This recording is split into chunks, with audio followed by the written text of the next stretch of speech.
Fears around Trump's cognitive decline and that he may be developing dementia are growing after comments he made yesterday at Alligator Alcatraz, which activists are calling Alligator Auschwitz.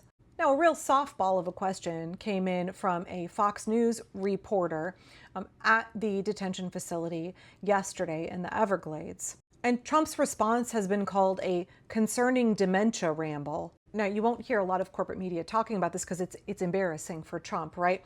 And we know that so much of legacy media here, corporate media here, is in the pocket of the Trump regime. More than that, they are pillars of support under the authoritarian regime of Donald Trump, right? They have sold their fucking souls for profit, right? They have decided that they can make more money. They can earn their shareholders more money. Their CEOs can cash in better if they cooperate with Trump. If they sell out the American people, sell out democracy, and abandon their journalistic integrity, they can make more money. And so we're seeing corporate media not only no longer fact-checking what the Trump regime is saying, but also trying to avoid any stories that are embarrassing or critical of him. So I haven't seen this talked about many places. I mean, it's not surprising considering the parent company of CBS News today paid Trump $16 million in what Senator Elizabeth Warren is calling a bribery scheme. It's essentially a bribery scheme. Trump sued them. They settled, paid him $16 million because the Trump regime was holding up a merger that CBS's parent company, Paramount, wanted to go through. So we'll see if Democrats actually investigate this when they get control of Congress again, because God knows the Republicans aren't going to do it. But if it looks like a bribery scheme and quacks like a bribery scheme, anyway, you know that CBS is absolutely not going to engage in credible journalism. They have lost their integrity. They're in the pocket of the Trump regime. It's really good to look for news stories outside of the US, right? Go to your BBC, go to your Al Jazeera, go to The Guardian. Look for those news agencies that are not operating under the thumb of the Trump regime, that are refusing to be a pillar of support. Another one in the United States that I really like is Mother Jones.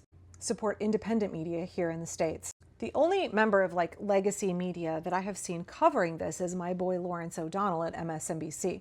I'll show you the clip in just a second, but for a little warm up here, Lawrence actually only showed part of it and said, the rest of his answer gets even worse. I stopped it there to spare you hearing the actual sound of the banality of Donald Trump's creeping dementia and his cruelty.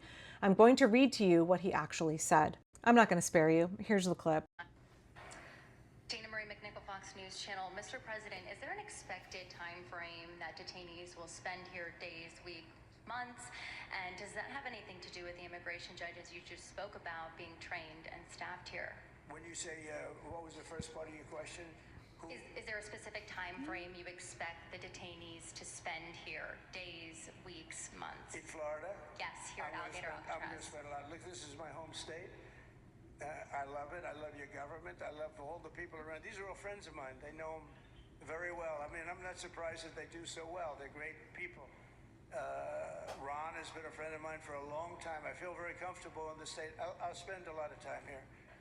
I want to, for 4 years, I've got to be in Washington, and I'm okay with it because I love the White House. I even fix up the little Oval Office. I make it, it's like a diamond. It's beautiful. It's so beautiful. It wasn't maintained properly, I will tell you that. But even when it wasn't, it was still the Oval Office, so it meant a lot.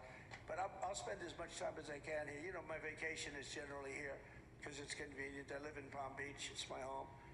And I have a very nice little place, nice little cottage to stay at, right? But we have a lot of fun, and I'm a big contributor to Florida.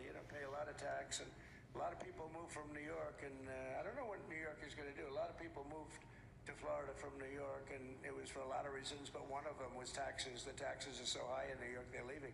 I don't know what New York's going to do about that, because some of the biggest, wealthiest people and some of the people that pay the most taxes of any people anywhere in the world, for that matter, they're moving to Florida and other places.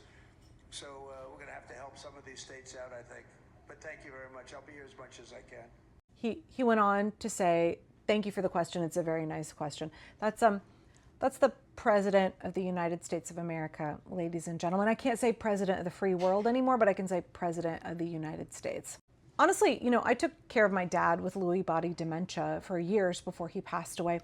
And when I watch Trump in an interview, since he got elected, it feels eerily familiar to conversations I had with my dad right before he got diagnosed and right after, right? And that kind of early to mid period of his cognitive decline, when it was becoming apparent to all of us that like something was not right. It was not apparent to my dad, but it was apparent to the rest of us.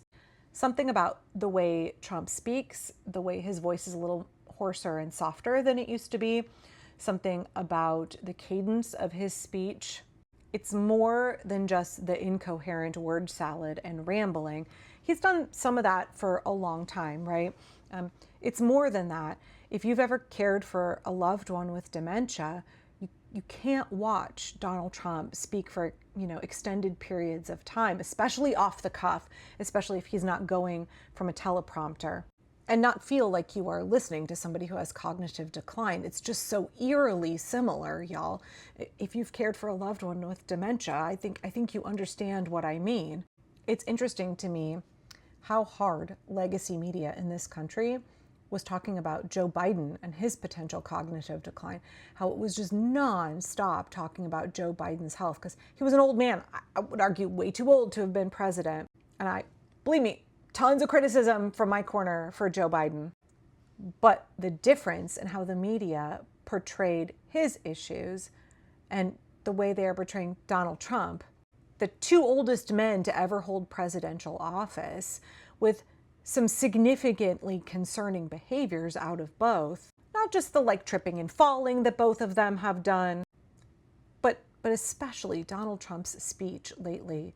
You don't hear anybody in corporate media expressing concerns about whether he is fit to hold office, about whether he has, cognitive decline going on, about whether there is potentially some dementia there. You don't hear about that from corporate legacy media. But boy, oh boy, you heard those concerns all the time when Joe Biden was in office.